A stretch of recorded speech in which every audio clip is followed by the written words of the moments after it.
when thinking of trying to get into something that's already very difficult to get into, which is agriculture and starting a farm or ranch? Be curious to hear the startup costs. Yeah.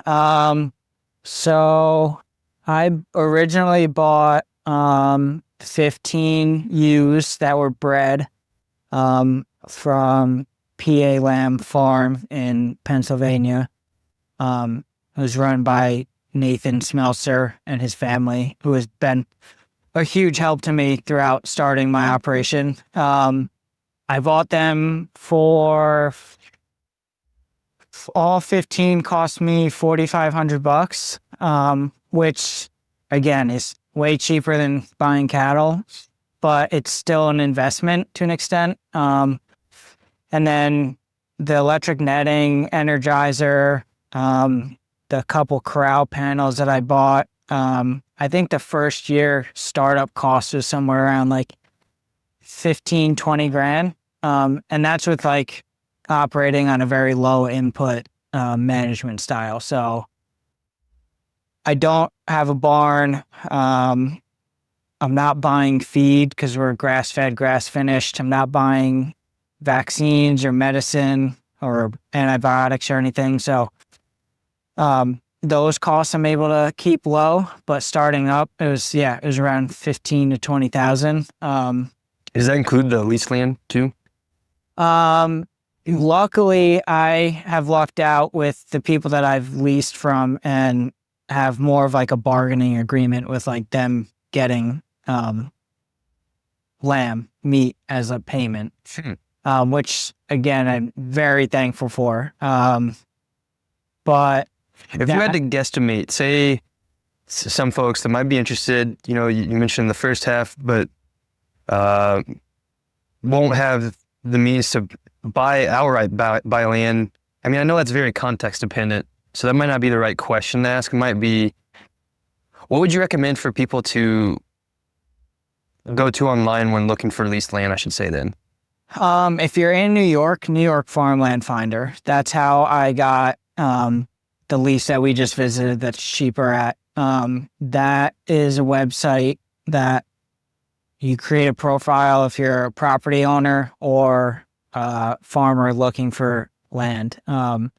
There's land for sale and there's land for lease. So if you're in New York, that's where I would start. That's how I found where the sheep are now.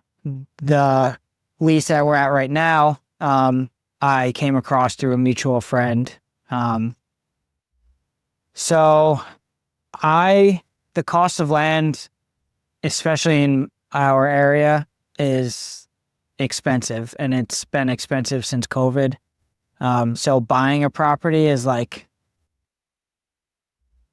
I don't want to say not attainable, but it's very hard, especially a property that you can effectively run livestock on, whether it be sheep, pigs, cattle, or whatever. So I plan on leasing land for quite a while because it's just, even if I had to make payments, it's still going to be way cheaper than putting all that money up front to buy a property.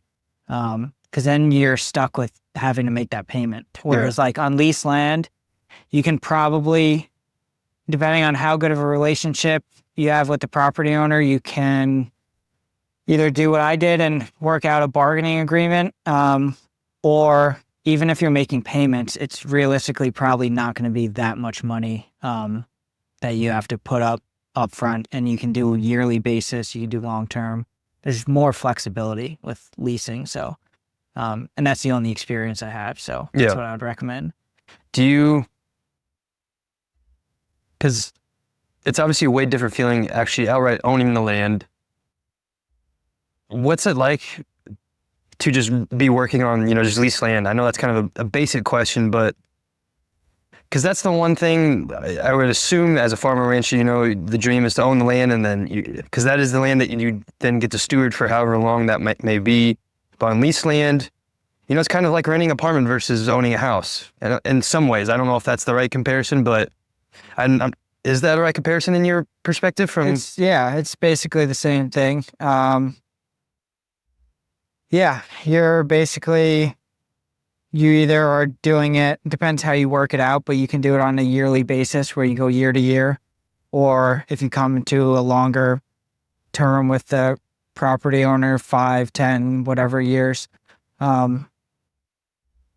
it gives you flexibility. Now, it's not your property, so that's where communication and relationship with the property owner comes into play, even before you sign the contract, whether it's a handshake contract or a paper contract.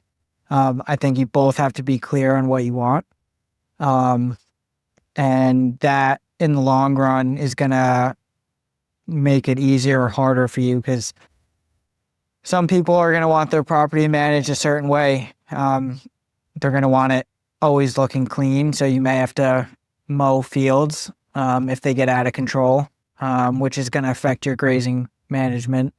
Or you may have total freedom like I have with both leases, where we talk about plans and ideas and everything, but we're all kind of on the same page. And yeah, I'm very lucky with both leases. I kind of have freedom to manage how I want to manage. Yeah. Now, whenever you're saying how mowing could change the grazing pattern, can you elaborate on that? Yeah, so if a property owner likes seeing fields mowed rather than mature grass, so if you can't get to a paddock before it goes to full maturity, if that property owner wants it mowed, you mow it, and then you're going to be on that mowed ground in 45, 60, whatever days. Say you don't get rain and you don't get that regrowth, that's going to set back. You're going to be basically overgrazing that grass because it's not fully rested and recovered, which is going to, like I said, affect how you graze. Because I mean, you can't plan. You can have plans for droughts and stuff, but you're not really going to know when or if they're going to come. Yeah. So if you mow a piece of ground and you have to overgraze it, it's doing it one time isn't going to be the end of the world, but it has an effect. Have you had any crazy droughts in these 2 years that you've started? Last year, my first year, and I lucked out very well with finding the lease that we were at, the bigger one, Mr. Buell's. The first half of last year, which was my first year in operation, was great. We're no short as a normal rain year, and then it shut off end of June, early July, and basically didn't rain most of the rest of the year until end of fall. So we had grazed the pasture and they just needed more time to recover. So I went online and was looking for another lease, which I was going to need in the future anyway, with growing the flock, and got in touch with Mr. Buell's, and we did a little trial run over there, starting in end of September. They were there until harvest when we brought them back here in middle of December. In this 2023? 2024. 2024. Yep. Because I bought the flock at the end of 2023, so 2024 was my first full year in operation, and So, and even when I brought the sheep back in the winter, like I said, the drought, just the grass here never quite recovered. So that's just something with grazing animals you have to work with, deal with. It's kind of Mother Nature, so you can only do so much.